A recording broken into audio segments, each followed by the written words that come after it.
दोस्तों intraday with Praveen YouTube channel में आप सभी लोगों का स्वागत है। तो चलिए दोस्तों, हम फ्राइडे जो मार्केट हुआ है उसका पोस्ट मार्केट एनालिसिस करेंगे।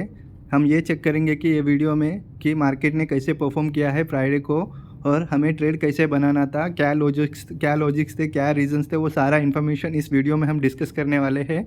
तो आप चेक कर सकते हो। अभी फ़िलहाल हमने बैंक निफ्टी का चार्ट वन डे कैंडल पे रखा है, डेली कैंडल पे रखा है। यहाँ से नीचे से आप देख सकते हो एक ट्रेंड लाइन आ रहा है, और यहाँ पे जहाँ पे मार्केट ने थर्ड टाइम सपोर्ट लिया है फ्राइडे को, वहीं पे मार्केट ओपन हुआ है। तो वहाँ पे ये जो जोन है ना, थर्ड टाइम सपोर्ट ले रहा है, ये बाइंग जोन है। तो यहाँ पे हमें क्या करना होता है कि बाइंग जोन में हमें बाई प्लान करना होगा, क्योंकि मार्केट भी ऊपर से नीचे आया है धीरे धीरे, ऊपर भी स्टॉप लॉस पड़े थे, और ये सपोर्ट है, बाइंग जोन है, तो हमें बाई करना चाहिए था। तो प्लान ही बाय किए थे हम, ठीक है। तो अभी फ़िलहाल डेली कैंडल में चेक कर रहे हैं, ट्रेंड लाइन तो हमने लगा दिया है। तो थोड़ा कम टाइम फ्रेम में चले जाते हैं अभी। उससे पहले मैं आपको बताना चाहता हूँ, देखिए यहाँ पे एक सपोर्ट, यहाँ पे एक सपोर्ट, ये थर्ड टाइम सपोर्ट ले रहा है। आप चेक कर सकते हो किस तरह ट्रेंड लाइन को सपोर्ट ले रहा है। यहाँ से बाय ऊपर जाना चाहिए मार्केट को, ठीक है।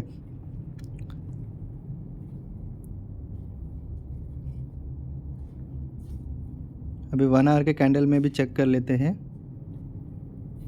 क्लियर पिक्चर पता चलेगा अभी थोड़ा कि मार्केट में क्या हो रहा है। 1 आवर के कैंडल में आप चेक कर सकते हो जो मार्केट है। देखिए यहाँ पे एक सपोर्ट, यहाँ पे एक सपोर्ट, और trend line support third time भी आ रहा है। और मार्केट ने जिस तरह से परफॉर्म किया है तो ऊपर भी एसएल पड़े होंगे, तो मार्केट को ऊपर जाना ही था, ठीक है। देखिए यहाँ पे तो डब्ल्यू पैटर्न भी बन रहा है, ठीक है। तो यहाँ पे एक ट्रेंड लाइन आता है ऊपर से भी, हम यहाँ से एक ट्रेंड लाइन खींचते, तो उस ट्रेंड लाइन को मार्केट ने फ्राइडे को ब्रेक किया, लेकिन वहाँ पे सस्टेन नहीं हुआ मार्केट। मुझे लगा था कि यहाँ पे अगर ब्रेक करता है, अच्छा खासा ब्रेक तो अच्छा खासा किया था, तो सपोर्ट लेकर और ऊपर जाना चाहिए था। लेकिन प्रॉब्लम क्या था कि मार्केट ने नीचे से ऊपर गया है, बहुत रैली किया है ऑलरेडी मार्केट ने, और रेजिस्टेंस को ब्रेक किया है रैली करके। तो ये साइकोलॉजी ऐसा था कि वहाँ पे कंसोलिडेट किया था 1-2 घंटा, फिर भी मार्केट ने इतना ऊपर जाके ब्रेक करके सस्टेन नहीं कर पाए, क्योंकि ऑलरेडी अच्छा खासा रैली किया था। तो फेक ब्रेकआउट में कन्वर्ट तो हो गया। देखते हैं फिर आगे जाके क्या होता है। अभी फ़िलहाल तो हम पोस्ट मार्केट एनालिसिस करते हैं। देखिए यहाँ पे जैसे ब्रेक किया ना, सपोर्ट लेके ऊपर जाना चाहिए था। तो नीचे से जब ऊपर रैली किया, अच्छा खासा पॉइंट्स रैली किया, तो इसके हो सकता है इसकी वजह से वो मार्केट ने ब्रेक करके सपोर्ट लेके नहीं गया। यहाँ पे एक रेसिस्टेंस आ रहा है, देखिए ये डब्ल्यू पैटर्न का रेसिस्टेंस है, जहाँ से ऑलरेडी रेसिस्टेंस लिया मार्केट ने। तो और थोड़ा कम टाइम फ्रेम में भी हम चले जाते हैं, और मैं आपको एक्सप्लेन कर सकूं कि जो फ्राइडे को जो ट्रेड बनता था वो कैसे बनता था। ये इतना तो हमें पता चल गया कि ये जो जोन है ये बाइंग जोन है, ठीक है। यहाँ पे बाय करने का प्लान करना चाहिए, क्योंकि वो प्रीवियस भी अच्छा, लास्ट टाइम भी अच्छा खासा बाइंग हुआ है वहाँ पे, और थर्ड टाइम भी ट्रेंड लाइन का सपोर्ट ले रहा है, और ऊपर भी एसएल पड़े थे मार्केट के। क्योंकि प्रीवियस मार्केट जब हुआ था ना, फ्राइडे को छोड़ के थर्सडे के मार्केट में, वो धीरे धीरे मार्केट नीचे आया था एसएल क्रिएट करते हुए। तो ये भी एक रीज़न था कि मार्केट को ऊपर स्टॉप लॉस पड़े हैं। तो अभी हम ट्रेंड लाइन खींच रहे 15 मिनट के टाइम फ्रेम में, थोड़ा और कम टाइम फ्रेम में जाते हैं ताकि अच्छे से हम ट्रेंड लाइन खींच सके, कैंडल्स भी थोड़े अच्छे खासे दिखे हमें।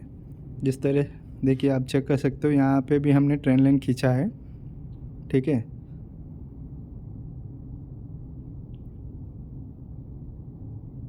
ये जो ट्रेंड लाइन है हमने खींचा है, तो देखिए एग्जैक्टली ट्रेंड लाइन से ही सपोर्ट ले रहा है मार्केट। एक्चुअली ना फ्लैट ओपन होता तो ब्रेक करके रीटेस्ट करता तो हम बाय कर सकते थे, लेकिन वो डायरेक्टली गैप अप ओपन हुआ, और उसके बाद प्रॉफिट बुकिंग आया मार्केट में। गैप अप ओपन होने के कारण तो थोड़ा प्रॉफिट बुकिंग आया, और मार्केट ने सिनेरियो भी ऐसा बनाया कि मार्केट नीचे जा रहा है। अगर जो फंसना था फंस गए, जिनको मालूम नहीं था कि मार्केट ऊपर जाने वाला है नीचे जाने वाला है, उनको तो रेड कैंडल देख के नीचे जाने वाला है लगा, तो उस वजह से वो लोग तो सेल करके फंस तो गए थे। हमें पता था ये जोन बाइंग जोन है, तो हमें बाई का अपॉर्चुनिटी ढूंढना है और अपॉर्चुनिटी का इंतज़ार करना है। तो वेट करके ही ट्रेड करना था यहाँ पे, क्योंकि ऑलरेडी गैप अप ओपन हो गया मार्केट सपोर्ट जोन से। तो डायरेक्टली रैली करते तो हम तो कुछ ट्रेड भी नहीं लेते, वेट करते। देखिए कितने बार रेसिस्टेंस लिया, 2 बार 3 बार, ये चौथी बार रेसिस्टेंस लिया, ऑलरेडी वीक हो गया रेसिस्टेंस भी। तो हायर प्रोबेबिलिटी थी कि अगर फ्लैट ओपन होता तो ब्रेक करके रीटेस्ट करके ऊपर जाता था। तो डायरेक्ट ओपन हुआ ना, तो इसके वजह से हमने वेट किया कि ट्रेंड लाइन का सपोर्ट लेगा तो हम वहाँ पे बाय करने का प्लान कर सकते हैं। तो हमने जो ट्रेड बनाया था वो कैसे बनाया वो भी हम आपको बताएंगे इसमें।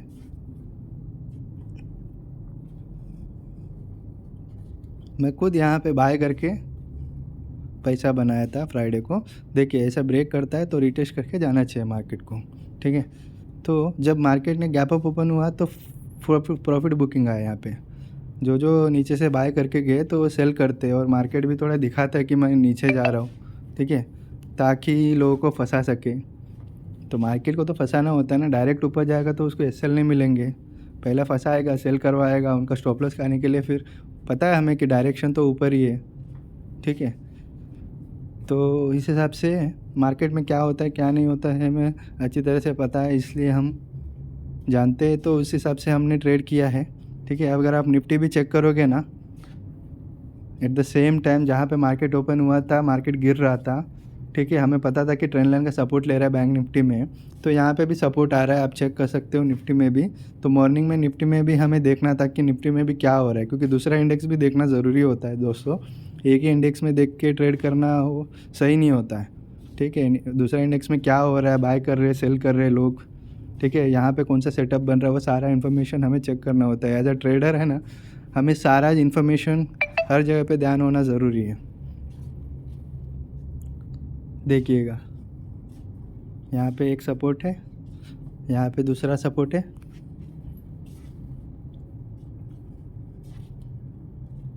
यहाँ पे एक सपोर्ट लिया मार्केट ने, यहाँ पे दूसरा सपोर्ट लिया,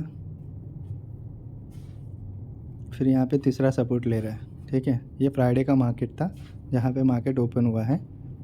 जहाँ पे थर्ड सपोर्ट लिया है ना, ये 1 आवर के कैंडल में हम चेक कर रहे हैं अभी फ़िलहाल, ठीक है। देखिए ये ब्रेक करके सपोर्ट लेके ऊपर गया, किस तरह सपोर्ट लेके ऊपर गया, और यहाँ पे जोन भी बाइंग जोन है, ठीक है। तो यहाँ पे भी बाइंग जोन है निफ्टी में भी, और बैंक निफ्टी में भी बाइंग जोन है, तो दोनों में भी बाइंग जोन है, तो अच्छा खासा बाइंग आ सकता है यहाँ से, ठीक है। तो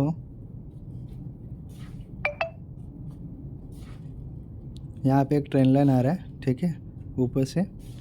अभी हम 15 मिनट के टाइम फ्रेम में जाते हैं, इसमें चेक करते हैं कि कैसे क्या हुआ, मार्केट ने क्या क्लियर पिक्चर हमें पता चले, ताकि और थोड़ा कम टाइम फ्रेम में भी चले जाते हैं 5 मिनट में। आप चेक कर सकते हो जब मार्केट गिर रहा था धीरे धीरे गिर रहा था मॉर्निंग में, ठीक है। यहाँ पे भी एक ट्रेंड लाइन आएगा, और थोड़ा कम टाइम फ्रेम में जाते हैं और थोड़ा अच्छे से चेक कर पाए कैंडल्स को, ठीक है। तो यहाँ पे देखिएगा, यहाँ पे फिबो भी लगा सकते हो। जब मार्केट ऊपर ओपन हुआ ना तो 50% का रिट्रेसमेंट आ रहा है। यहाँ पे क्लोजिंग प्राइस है ना, वहाँ पे सपोर्ट ले रहा है मार्केट निफ्टी में, लेकिन बैंक निफ्टी में क्लोजिंग प्राइस पे सपोर्ट नहीं ले रहा था, ठीक है, वो भी मैं आपको बताता हूँ। अभी फ़िलहाल तो देखिए यहाँ पे फिबोनाची लगाएंगे ना नीचे से, तो 50% का एरिया आ रहा है बाइंग जोन, ठीक है।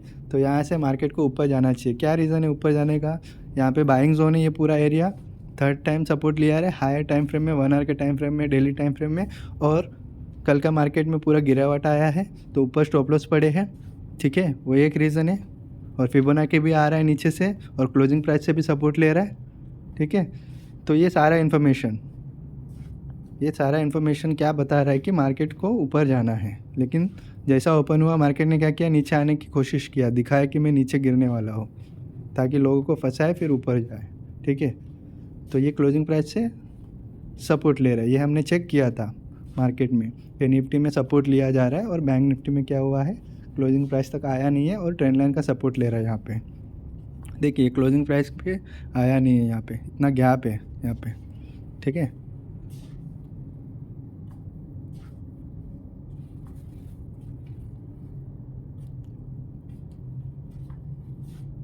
ये ट्रेंड लाइन का सपोर्ट ले रहा है, वहाँ पे क्लोजिंग प्राइस का सपोर्ट ले रहा है, लेकिन निफ्टी में आप चेक करोगे ना, कल उसके पहले के मार्केट में क्या हो गया कि क्लोजिंग प्राइस को ब्रेक करके ऊपर गया था, तो आज वैसा नहीं करेगा फ्राइडे को, ठीक है।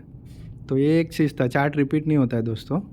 तो जो चार्ट रिपीट, जो ऑलरेडी चार्ट बना हुआ रहता है ना, माइंड में यही रहता है कि कल क्लोजिंग प्राइस को ब्रेक किया तो आज भी ब्रेक करेगा, तो इसके लिए वो बार बार रिपीट नहीं होता है, वो साइकोलॉजी नहीं चलता वैसा। तो यहाँ पे सपोर्ट ले रहा है मार्केट, ठीक है। तो हमने क्या किया, कैसे ट्रेड बनाना था, तो वो हम आपको बताते। देखिए यहाँ पे एक एंट्री प्राइस है, यहाँ पे एंट्री बनना था और स्टॉप लॉस कितना देख सकते हो, स्टॉप लॉस 37 पॉइंट्स का आ रहा है।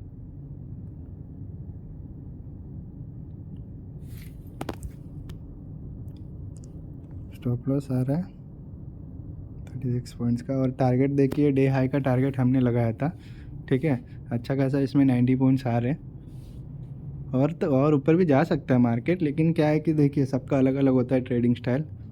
किसी को होल्ड करने का कैपेसिटी रहता है, किसी को क्या इतना उनका इमोशन आते रहता है कि उनको बुक करना रहता है, उनको लगता है कि डर लगता है कि अरे यार प्रॉफिट ना चले जाए। कोई डिसेंट प्रॉफिट ले लेते हैं, कोई ज़्यादा प्रॉफिट भी ले लेते हैं मार्केट में, ठीक है। वो अपना कैपेसिटी अपने इमोशन के ऊपर डिपेंड रहता है कि कैसे आपके इमोशन को आप कंट्रोल करते हो प्रॉफिट में, ठीक है। तो ऊपर भी जा सकता है क्योंकि ऊपर भी एक ट्रेंड लाइन है, वहाँ पे भी एक रेजिस्टेंस है, अच्छा खासा रेजिस्टेंस दिख रहा है।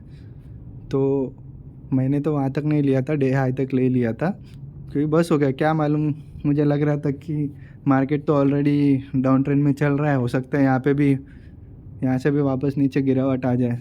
तो इस हिसाब से मैंने एग्ज़िट मार दिया। ज़्यादा एक्सपेक्ट नहीं कर रहा था कि मार्केट और ऊपर जाएगा और ऊपर जाएगा, कुछ भी हो सकता है। मार्केट को इतना मालूम था कि 100 पॉइंट्स 90 पॉइंट्स तो ऊपर जाने वाले, लेकिन जब मार्केट ऊपर जा रहा था इतना बड़ा, तो जब मैंने टारगेट बुक किया था तो हमें ये नहीं सोचना है कि यार मार्केट इतना ऊपर गया, खाली फुकट मैंने एग्ज़िट मार दिया, और रखता तो अच्छा रहता था, अच्छा खासा प्रॉफिट मिलता था, बहुत पैसा बनता था। ये सब साइकोलॉजी नहीं चलता है दोस्तों। आपने जितना एनालिसिस किया ना उतना आपको टारगेट लेना है, उसके ऊपर जाता है तो जाने दीजिए, कितना भी जाने दे दीजिए, ठीक है। जो गया गया वो सपना है पूरा, जो आपने कैप्चर किया वो अपना है, ठीक है। वो सपने को सपना ही रहने दो, उसमें घुसो मत आप। मेहनत से पैसा कमाओगे वो अच्छा रहता है। यहाँ पे मार्केट अगर आगे से दे रहा है तो ठीक है, 1 2 3 4, वो ट्रेंड लाइन को 4 बार मार्केट ने रेजिस्टेंस लिया और ब्रेक किया, फिर सपोर्ट लेके मार्केट ने क्या किया, ऊपर गया, ठीक है। तो ये चीज़ था, और ऊपर जाने का रीज़न था कि ऊपर भी हायर टाइम फ्रेम में अच्छा खासा एक रेजिस्टेंस आ रहा है ट्रेंड लाइन का, क्योंकि वो भी ऑलरेडी 3 बार टेस्ट हो चुका है, तो चौथी बार जा रहा है मार्केट। तो हायर प्रोबेबिलिटी ये होता है कि मार्केट को ऊपर जाना ही है। कोई भी रेजिस्टेंस या सपोर्ट 2 या 3 बार ऑलरेडी टेस्ट किया होता है, वो वीक हो जाता है वो, तो उसके ब्रेक होने के चांसेस बहुत ज़्यादा हो जाते हैं। देखिए ऊपर ट्रेंड लाइन आ रहा है ना, ठीक है। यहाँ पे 1 बार, यहाँ पे 2 बार, यहाँ पे 3 बार, तो जब मार्केट ओपन हुआ था उसके higher chances probability buying zone में भी था, और ऊपर से ट्रेंड लाइन भी आ रहा था, और ये जिस तरह से एंगल बनाया वो बुलिश एंगल होता है, ठीक है। ऐसा सपोर्ट लेके ऊपर जाना चाहिए, मार्केट को ब्रेक करके सपोर्ट लेके ऊपर जाना चाहिए, ठीक है। तो नीचे से मार्केट का हायर प्रोबेबिलिटी था कि ऊपर जाए। जिनको होल्ड करना था उन्होंने होल्ड किया होगा, ठीक है। अपने को होल्ड नहीं करना था, अपने को क्या रिस्क रिवार्ड के हिसाब से काम करना है, कभी भी ज़्यादा लालच नहीं करना है, और ज़्यादा लॉस में भी नहीं लेना है। लॉस भी छोटा मोटा लॉस लेना है, और टारगेट भी अच्छा खासा लेना है। 1:2 लेते हो तो अच्छी बात है, बस हो गया। तो दोस्तों कैसा लगा आपको ये एनालिसिस? अगर आपको मेरे वीडियोस अच्छे लगते हैं तो लाइक कीजिए, सब्सक्राइब कीजिए और शेयर कीजिए, और कमेंट करना ना भूलिएगा प्लीज़।